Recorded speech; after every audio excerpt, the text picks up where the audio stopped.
We'll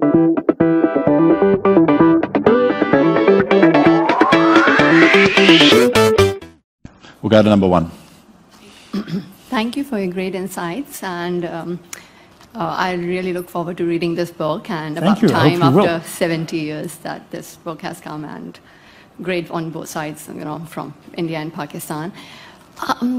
Coming like to whatever I've read, you know, up to since I've bought the ticket about Inglorious Empire, that makes me think that isn't that mostly empires are inglorious, and even coming to the present times where we see post 9/11 what has been happening and what the atrocities have been, you know, in Syria lately and before that in Iraq and Afghanistan.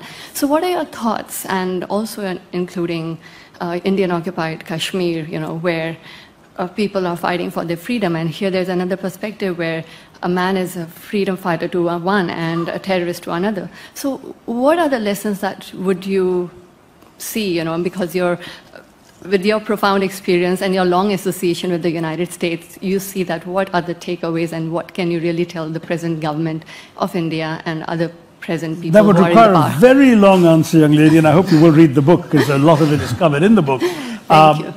First of all, I do stress right throughout that nothing in the book is meant to absolve the present-day governments of any of the successor countries to the British Raj of their failures and their actions. I mean, ultimately, I am not using the past to justify the present. I believe one should face the past, one should embrace the past, but one should leave it in the past. I've often said, you know, our problem in the subcontinent is we have a forgive and forget culture, and forgive is good because nursing hatred and resentment and bitterness, it really hurts the hater far more than the hated, so that's no point. But while forgive is good, forget is bad. We must not forget. And we must not forget because, as I often say to young people like yourself, if you don't know where you've come from, how will you appreciate where you're going? You must have a sense, just as we're all curious about our parents or our grandparents, why shouldn't we, as a society, as a collectivity, be conscious of what went on in the past? So that's on the first and larger point. There are inglorious moments in contemporary India, Pakistan, Bangladesh, and so on, and those have to be dealt with, in my view, in their own terms. The history may have led us to that point, but there's no point blaming history anymore. We're the ones making the decisions today. On Kashmir, it's a rather complicated story, as you know. I am not a fan of partition. I understand many Pakistanis are because they wouldn't have a country without it, whereas I think we wouldn't have all the hostility, conflict, and wasted energies. But isn't it about, sorry to interrupt you, but isn't it about time that this should be accepted? Okay, now Pakistan is there. It's been 70 years. Yeah. And let's resolve the issues and let's talk about Kashmir. And how long will we keep on talking about Kashmir and keep this as a bone of contention? I'm not, you are. but the point is...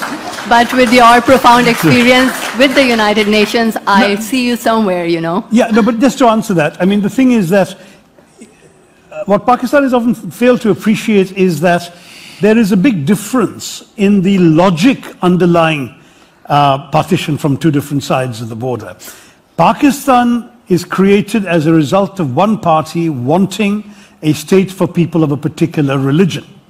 Now, the Indian nationalist movement never bought into that logic. It always claimed to be a movement of every faith, every religion, every caste, every language, every color, and so on.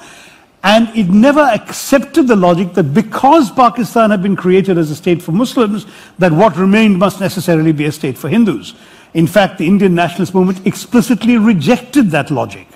And so it looks to its Muslim majority districts and one state with pride as belonging and affirming the idea that religion is not a valid determinant of nationhood. Religion, frankly, the kind of logic that led to the creation of Pakistan would have been the kind of logic that would have been considered disreputable to express in India, that speaking in the name of one faith or one religion would have been seen as bigotry rather than as a national cause.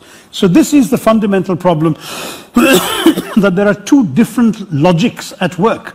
One seeing nationhood as inhering in faith, and the other seeing a large, diverse nation in which people of various backgrounds can overcome differences of caste, of creed, of color, of culture, of cuisine, of conviction, of costume, and of custom, and still rally around a consensus. And that consensus in a diverse country like India is that you don't really need to agree all the time, so long as you agree on the ground rules of how you will disagree. That's how we've been able to manage consensus without consensus, how we've been able to preserve through our democracy this astonishingly diverse land. And to us, therefore, the only way that works is if everybody feels an equal ownership and equal stake. And whereas there have been secessionist movements in other parts of India, they've been put down through a very effective combination of either law and order enforcement on the one hand or political co-optation on the other. So that yesterday's rebels and secessionists become political candidates today, chief ministers tomorrow, and given the vagaries of democratic politics, leaders of the opposition day after tomorrow. That's essentially the way it works everywhere, except in Kashmir. I admire, we have a neighboring state that fuels it. I admire your enthusiasm and passion. I'm not sure we're going to solve Kashmir this afternoon.